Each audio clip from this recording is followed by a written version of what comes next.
Oh, I see it. There we are. Got it. All right. Hello. So I have to admit, whenever I got invited to a 420 showcase, I expected a little bit more of a common vibe here, and I don't think any of you guys are quite on my level, so this could be fun. All right, so I didn't used to use weed, and then when it became legal, I was like, I don't know about this, but I'm curious. Everyone's curious. Who here doesn't regularly use, but at least tried something after the legalization? Okay, fine, you can be rhetorical. I know you guys are all lying. It's fine.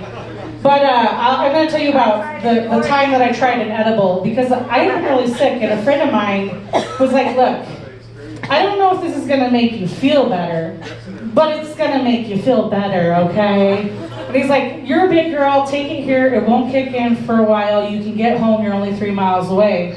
So I'm like, okay, cool, I'll try it. It didn't taste very good, but I decided to let it go. So I started driving home. And my friend was full of shit because it kicked in pretty much immediately. I got to a stoplight, it was nighttime, and I was just sitting there, and it was red forever. And I was flipping the lights off and on, looking around for a cop, like, oh, Jesus, what am I gonna do?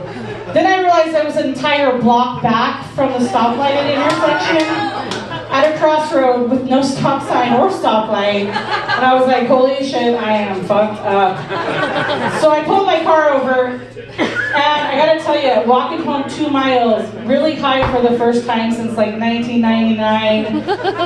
Shit was rough. It was like going through the American Gladiators gauntlet, just like my hair was all frizzy and I was sweating, couldn't breathe, my mouth was all dry. But I got home, and that's whenever I had a great time because the munchies kicked in.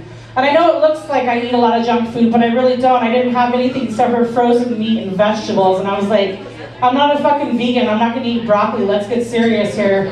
So I went to my cabinet, found a jar of marinated artichoke hearts, found some old chocolate chips in the back of the cabinet. They were a little white, but I threw them on the counter like roulette dice and just kind of bumped the white shit off of them, ate it. Some pistachios, I laughed to myself, my neighbors probably thought I was insane, and I finally passed out. Had a great time. Well, the next morning I woke over and I rolled over to my left, expecting it to be alone like always. However, there was a companion there, because right next to me was a nice little tidy pile of shredded cheddar cheese. Just chilling in my bed, taunting me like, ha-ha, you fat bitch, rock bottom! So I ate it, it was aged, it was fucking delicious. But that was my edible story. So my son just went to his senior prom, and I gotta tell you, proms have really changed a lot since I went, because my kid and his girlfriend came home from the prom sober at 11:30, changed in their pajamas, went back to the high school to go to the 100% alcohol-free sober prom put on by the Mormon church, and came home at 2:30, dry as a bone.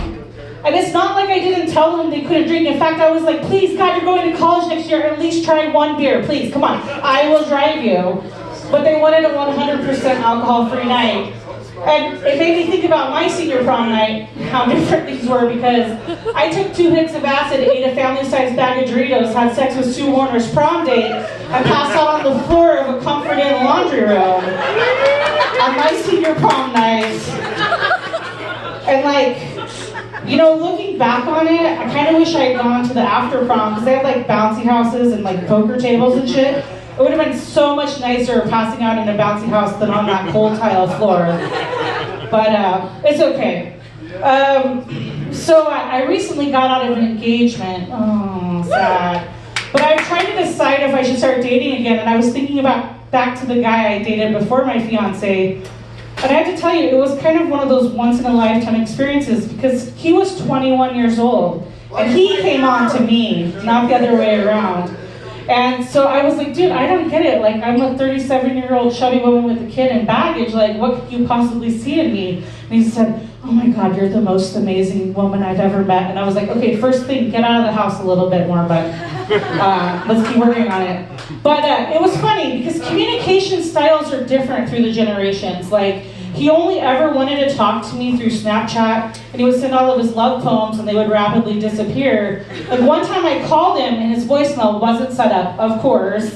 And he called me back like, oh my God, what's wrong? And I said, nothing, I just wanted to talk to you. He's like, I thought there was an emergency, just Snapchat me next time. And I was like, I don't know, man. But, you know, it's fun because he was pliable and teachable, but the one thing I never got through to him is, you know, Snapchat disappears. He sent me all the dick pics by text message for some reason, so I can keep them forever. So, it's good. But I think I'm going to hold off on the cougar thing. My 20-year high school reunion is coming up this summer. And it's so funny because there's this Facebook group going around and people are like, oh my God, I can't wait to see you. And you know they're all full of shit. Because we only go to our reunions to find out who got old, who got fat, and who's still a fucking whore, right? That's why we go to our high school reunions. But don't worry if you're going to a reunion and one of these things applies to you, because I'm pretty sure there's a girl named Nikki with 2 Ks that graduated with you that sells an essential oil that might take care of some of your problems. I've heard lavender is wonderful for horse, just so you guys know. But I actually look pretty much exactly the same way I did in high school. I was a bigger gal, and I haven't changed. I always was fat, but like all of them have gotten fat, and I'm like, yeah, who kept their high school body, bitch? Right? Yeah. All right, I got one more for each night. So I went to law school, and it was intimidating because I went to school with people who went to Harvard, people who went to Stanford, and I went to Fort Lewis College, eh? Fort Lewis graduate right here. It was funny when they were talking about things because they're like, well, our school has graduated countless world leaders. Well, our school has a state-of-the-art medical facility. I was like, yeah, what? I got all you fuckers beat. Our school has the #1 viewed pot stoner 420 parachute flash video on YouTube. But, thank you guys. Have a good night.